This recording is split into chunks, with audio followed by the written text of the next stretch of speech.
Mga idol, welcome sa ating part 2. Yan. Ilagay natin yan dyan kasi hugasan natin yan mga idol. Tapos mamaya mapakulo na tayo ng tubig para yan natin yan.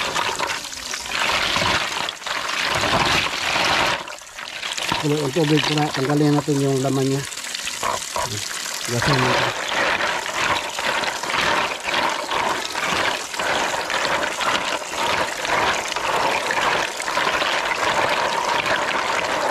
Kasi may mga lumot-lumot pa yan mga idol. Yan. Tapos kung pababayaan natin siya dito sa planggana, mag-akyat yan, maganyan yan oh, magapang-gapang yan sa gilid. Yan, hanggang tatakas yan, tatakas. So ang gawin natin, ibalik natin dito sa net mga idol para hindi yan maka-ikyas yung mga tuhol na yan. Nga mga idol ha, lagay natin dito. Sige.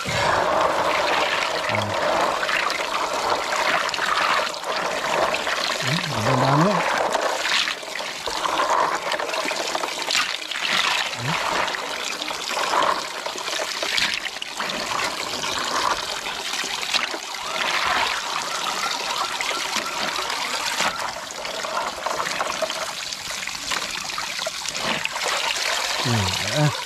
Dito na lahat.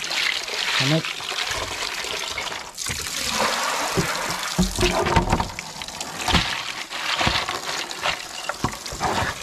Ayan mga idol. Tapos iwan mo natin yan dyan mga idol para mag-lihok yan sila para makataita yan bago natin ilagay sa mainit na kape. Ayan. Update ko na lang kayo mamaya mga idol pagka pwede na natin ilunod sa mainit na tubig. Ayan na mga idol ang ating kuhol. Ilalagay natin dyan sa tubig. Ayan mga idol ha. Start ng camera. Yan. Ilagay na natin.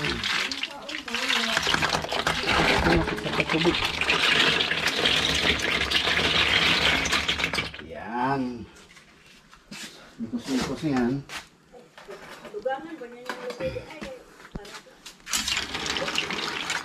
Mikos-mikos natin yan mga idol.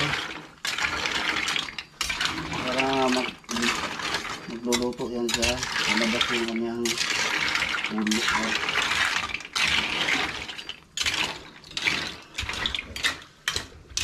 Babadot sa init.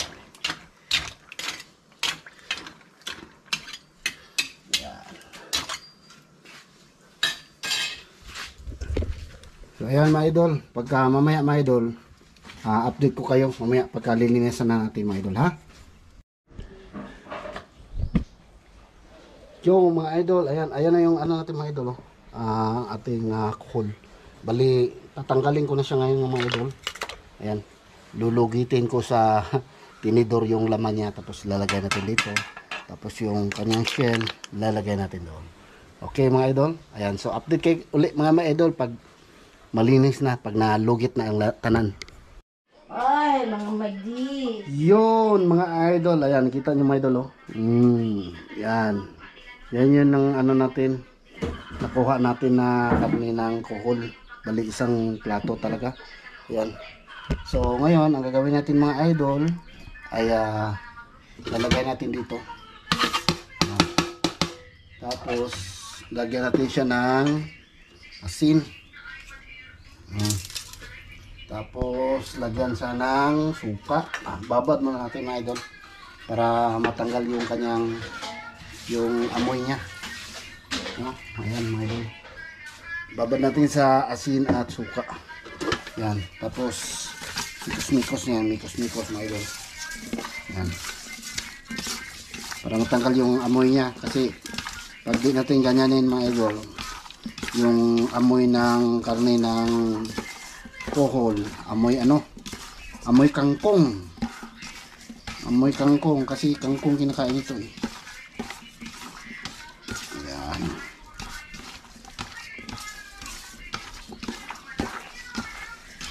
Okay. Tapos, ayan o. Amoy natin.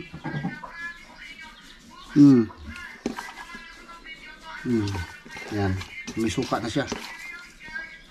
Ayan. Tapos mamaya, mamaya hugasan na natin mga idol, tapos prepare na natin para lutuin na natin adobo. Okay mga idol, so mamaya mga idol, update ko lang kayo mamaya mga idol pagka magluto na tayo ng adobong kuhol. Okay mga idol? Yun mga idol, ayan, lulutuin na natin yung ating ating special na ulam, itong ating kuhol. Yan, yan na, baga na ako dito mga idol. Tingnan nyo mga idol, yan, dilim yung natin, yung ating kusina. Kita nyo mga idol. Yan, yuyuko natin camera. Yan, ibisa na tayo ng bawang.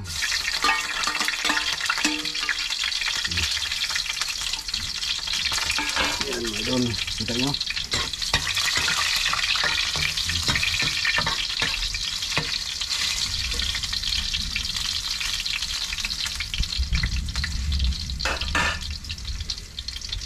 Tapos yung ating kuhol.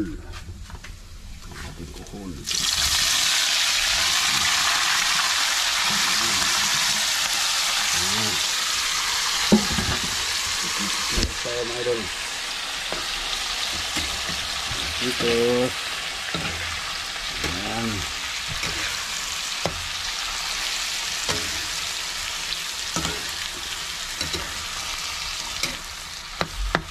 Yes. Abangan niya mga idol mamaya pagka naluto na yung ating adobong kuhol. Okay? Yan na mga idol, luto ng ating adobong kuhol. Kup time. Mga idol, kain tayo ng adobong kuhol. Kinausap si Alan Lee. Talagang yun. Subukan natin yung adobong kuhol. Kinonfront niya si Alan Lee. At umamin si Alan Lee sa kanya. Kasi yung nahuli sa YouTube. laboratory na ang pangalan na ginagamit niya doon ay Wenligen.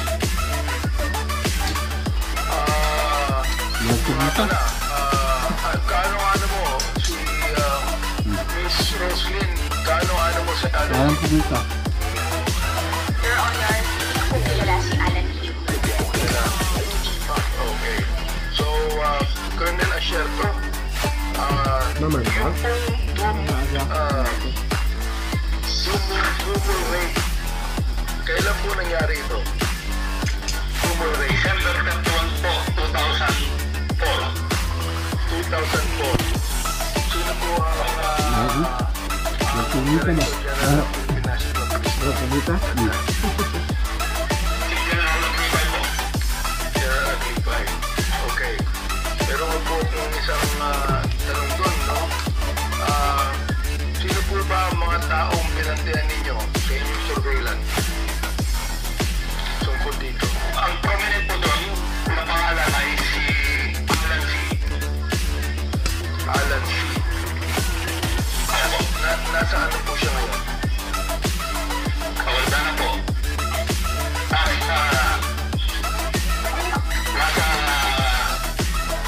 Nasa testimony po ni Arturo Lascana kung ano yung nangyari kay Alan C. Okay, Colonel Asherto, pakipagin nyo ano sa amin sa Quadcom kung ano ang connection ni Michael Young sa drug at ang connection ni Michael Young sa dating Pangulo. Si Michael Young po ay nung inibisigahan po namin yung sa Domo, yung 2004, si Michael Young po ay hindi namin nakikita. Kasi po ang participation niya ay nagsimula o yung aming surveillance is nagsimula noong October 2004. Pero ang participation ni Michael Young, base dun sa informasyon na nakuha namin, is nagsimula siya noong August.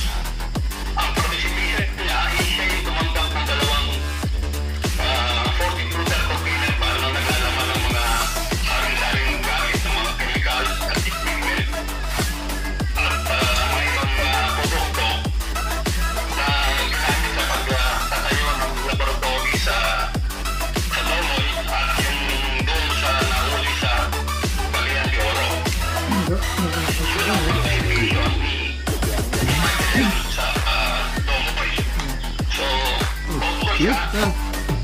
Nag-participate pero during our surveillance noong October hanggang mabas namin noong December 31, hindi namin siya nakita. Si Michael Yang po ay una kong natanggap ang information sa kanya noong April 2016 campaign period. Ito po ay ipinakita sa akin ng litrato na magkatabi si Michael Yang, si then presidential candidate Rodrigo Roa Duterte at si Bongo na nasa loob ng isang pribadong aeroplano. Yan po ay 2016. Ang sabi sa akin ng service, magkaibigan si Michael Yang at si then Mayor o presidential candidate Duterte. Yun na. So, natanggap ko po yung informasyon dahil 2016 campaign, hindi ko po muna ginalaw kasi parang hindi pa ako yung informasyon. Nung manalo na si Pangulong Duterte at nasimulan na yung yung war on drug na maraming namamatay, sinimulan ko na po yung aking vetting mo sa informasyon na natanggap ko tungkol kay Michael Yang. So, base din sa vetting na ginawa namin, meron kaming nakapausap na isang tao na meron ding involvement doon sa pagtatayo ng laboratory sa Dormoy noong 2004. Puno ka. Natapuan siya ni Derek Captain na so kinausap namin siya sa Davao noong August 2017. Nag-meet kami doon. So kinausap namin siya. Ano na siya to? Hindi pa kayo nagkita ni Michael Yang kahit minsan? Ay, hindi pa po. Si Alan Lim po, hindi pa pa magkita na pa kayo ni Alan Lim. Ay, hindi pa rin po. Hindi pa rin po. Meron kami picture dito na kasama ang dating Pangulo. Can we get the picture there? Na kinakausap niya si Michael Yang at si Alan Lim. So, ibig yung sabihin, kaya na share ko sa inyong investigasyon na talagang nasusiguro mo na may connection ang dating Yung Pangulo pulutan ba? sa mga illegal na Ayun. gawain ni Michael Yang at ni Alan Lim. Meron po ba? Sigurado po ako dahil Napulutan ba? sa nangyari sa akin, Ha? nangyari sa mga kasama ko, Kahit paglakuan, meron akong dispo na kahit sa ganun ba yun? pinagtahan niya si Michael Yang at si Alan Lim. Ano pong nangyari? Ano pong nangyari? Ayun, puma. Yung po ba ay ginawa sa inyo? Oversight ninyo? Ginawa po sa inyo sapagkat nakikita nyo ang involvement ng dating Ano ka na? Ito kay Michael Yang, kay Alan Lim. Nakita nyo na hindi pinag-short ang report ninyo ni Senator Pato. Karoon din po si ang iba pang mga Director General.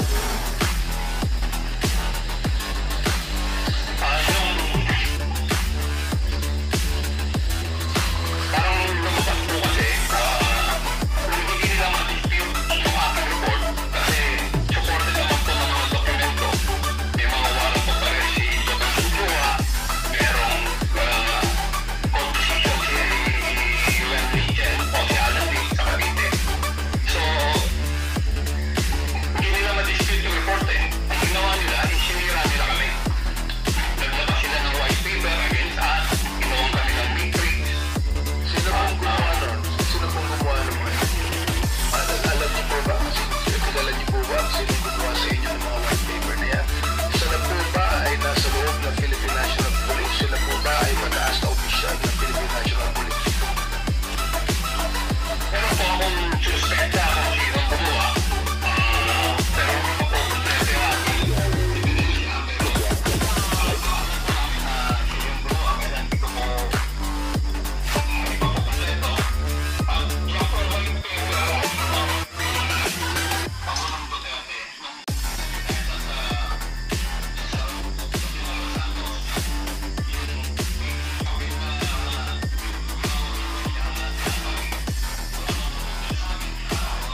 King ko niya.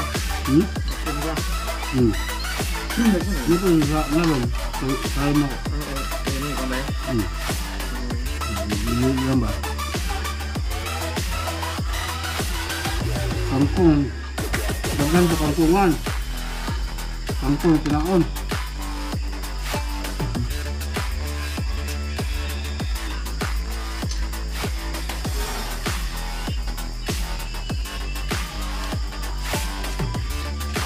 Hmm? Ito.